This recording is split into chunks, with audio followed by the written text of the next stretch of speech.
এই মুহূর্তে একটি গুরুত্বপূর্ণ আপডেট রয়েছে। কি সেই আপডেট? না এক্সপায়ারি অফ প্যানেল নিয়ে। তো এক্সপায়ারি অফ প্যানেল যেটা কেসটা উইথড্র হয়েছিল গত 20 এপ্রিল তারিখে সুপ্রিম কোর্ট থেকে, আমি সেই তোমাদের অলরেডি ভিডিও দিয়েছি। তো ওটাও যেমন সত্য, এটাও ঠিক যে গতকাল অর্থাৎ 30শে এপ্রিল তারিখে এক্সপায়ারি অফ প্যানেল নিয়ে পুনরায় সুপ্রিম কোর্টে ফাইল নতুন রূপে করা হয়েছে। কি সেই আপডেট আমি সেটা ডিসকাস করছি। চ্যানেলটা সাবস্ক্রাইব করে দিও এসএসসি, পিএসসি এবং গ্রুপ সি, গ্রুপ ডি গুরুত্বপূর্ণ নিউজ পাওয়ার জন্য। প্রথমেই বলি, আমার এই ইউটিউব চ্যানেলে অনেকে কমেন্টস করছো অনেক ভিডিওতে যে তুমি এত খবর কোথা থেকে পাও, বা তোমাকে কোনো ঘরে কাজকর্ম নেই। দেখো, যেটা আমি তোমাদের পরিষ্কার আগে বলেছি এখনো বলছি, যে আমি চেষ্টা করি বিভিন্ন সোর্স থেকে খবর সংগ্রহ করার। তো আমি সেখান থেকে যা খবর পাই তোমাদের সামনে আনার চেষ্টা করি। তো এতে মনে হয় কারো কোনো সমস্যা হওয়ার কথা নয়। তো যদি কারো কোনো সমস্যা অসুবিধা হয় প্লিজ ভিডিওটা স্কিপ করে যাবে। কিন্তু এরকম ভিডিও কমেন্টসে নেগেটিভ কথাবার্তা মনে হয় না লেখাটাই শ্রেয়। তো যাই হোক, আমি আমার কাজ করে যাব, আমি আমার সামনে আগাবো। দেখো, জীবনে কোনো ভালো কাজ করতে গেলে কিছু তো খারাপ কথা শুনতে হয়, আমি তার জন্য মেন্টালি প্রিপেয়ার রয়েছে। তো এবারে কাজে করে আছি যে এক্সপায়ারি অফ প্যানেল, যেটা গত 20 এপ্রিল তারিখে এক প্রকার চুপিসারি মামলাটাকে উইথড্র করে নেওয়া হলো ফ্রেশারদের পক্ষ থেকে।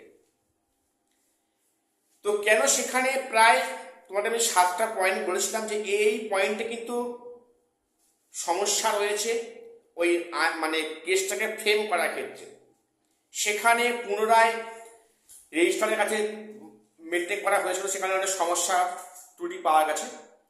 তো সেখানে 20 তারিখে কিন্তু কেসটাকে উইথড্র করে নেওয়া হয়। এখানে নানা জল্পনা শুরু হয় যে তাহলে কি এক্সপায়ারি অফ প্যানেল নিয়ে কিছুই হবে না।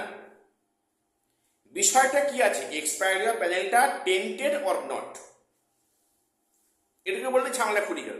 এক্সপায়ারি অফ প্যানেল যে অবৈধ, ইললিগাল, এটা তো প্রুফ হয়ে গেছে। ইভেন শুধু প্রুফ নয়, এক্সপায়ারি অফ প্যানেলটা যে টেন্টেডের মধ্যে পড়ছে এটাও প্রায় এক প্রকার কিন্তু প্রুফ হয়ে গিয়েছে। কিন্তু এখানে যেটা সুপ্রিম কোর্ট লিখেছে ইললিগাল, সেখানে উল্লেখ করেন যে এরা টেন্টেডের মধ্যে পড়ছে। তো যাই হোক, এখন যেটা মামলাটা উঠছে এক্সপায়ারি অফ প্যানেলটা, যেটা 2016 থার্ড কাউন্সিলিং এর পর থেকে সব ছিল এক্সপায়ারি অফ প্যানেলের কেস। তো সেই মামলাটা কি টেন্টেড অর নট। তো এই মামলাটা কিন্তু পুনরায় সুপ্রিম কোর্টে ফাইল করা হয়েছে গতকাল ছিল 30 তারিখ ফাইল করা হয়েছে। তো সেখানে ফাইল করার ফলে সেখানে মামলাটাকে এখনো লিস্টেড হয়নি, সেটা এখনো পেন্ডিং অবস্থায় আছে। হয়তো আগামীতে এর জন্য শুনানির দিন ধার্য হবে। এখন দেখা যাক বিষয়টা কি হয় না হয়।